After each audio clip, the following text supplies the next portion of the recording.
Hi, I'm Daniel Gold, and welcome to the Leadership Lab.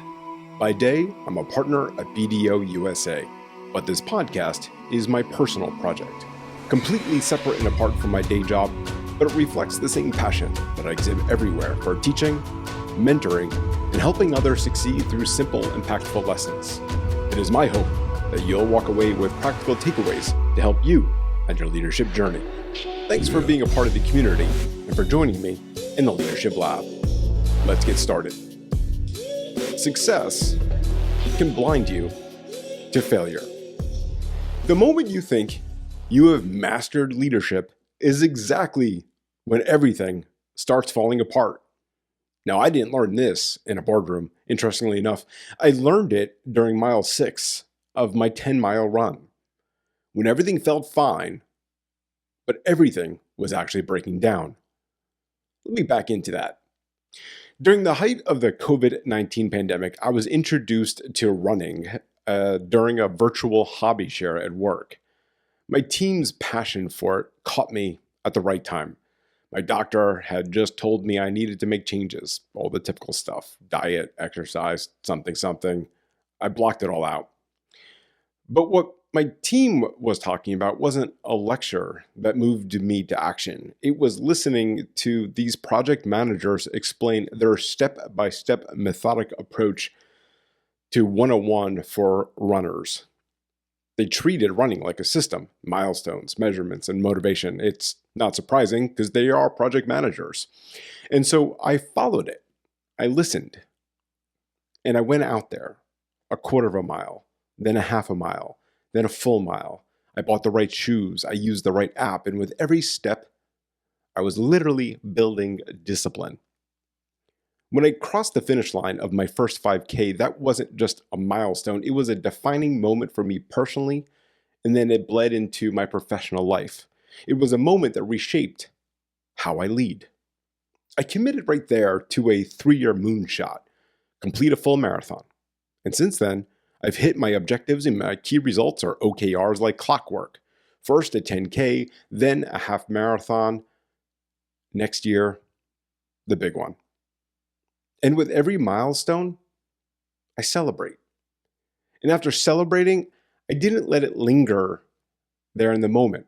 I reset, I refocused, and I prepared myself for the next starting line, ready to tackle the next challenge with a renewed sense of determination. And that's a rhythm. In this rhythm, train, execute, celebrate, reset, is not just about running. It's about achieving a balance between effort and rest. It's a strategic approach that ensures that high-performing leaders create sustainable momentum, always in control of their journey. But then there was mile 6. In mile 6 of any long run, something dangerous happens. You start coasting. And it's not intentional. And it's not obvious. But the autopilot starts to kick in. The pace holds steady. So I assume I'm good. But inside, my form is slipping. My cadence is dropping. My body is losing its efficiency. And I don't even realize it because I'm not paying attention. And that's what makes coasting dangerous. Everything feels fine. But it isn't. That's when breakdowns begin, not with a crash, but with a quiet erosion. And leadership is literally no different. You scale your business, revenue is up, your team has grown, you pause to take pride in what you've built, and from a distance, everything looks great. So you start to coast. You stop actively seeking feedback. You become less involved in team meetings, and you may even start delegating more without providing the necessary support and guidance and expectations. And just like in a long run, you stop noticing what's falling apart. The team stops talking to you, or worse, starts talking about you. Resentment builds, trust erodes, but your metrics, they're holding, so you assume everything is fine. Until one day, it isn't. In running, we refer to the sudden crash as bonking. In leadership, it looks like team burnout, declining morale, poor client outcomes, and quiet quitting. Smart runners check their watches mid-run. Smart leaders monitor employee satisfaction surveys like vital signs of life for the team. When those scores start dropping, don't dismiss them as noise from a few disgruntled, replaceable cogs in the system. That language alone tells you everything about why you're about to bunk as a leader.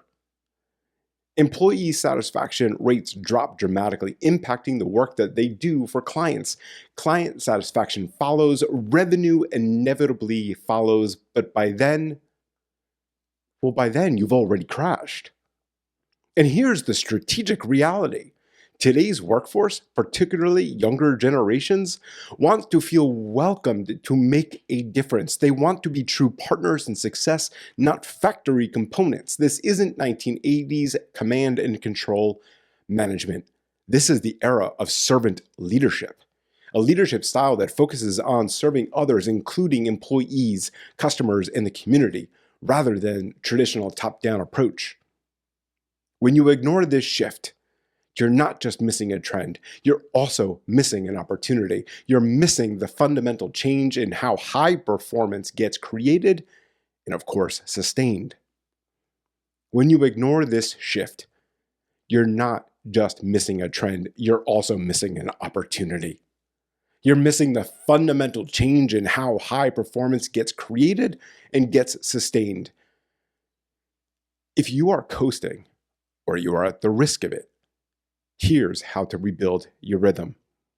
First, always celebrate first before fixing anything.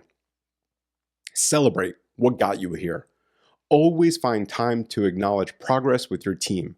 These aren't feel-good extras, they're strategic recovery periods that prepare everyone for what's next. Take that moment after the smile, after the team celebration of mini wins to recover and get ready for the next starting line.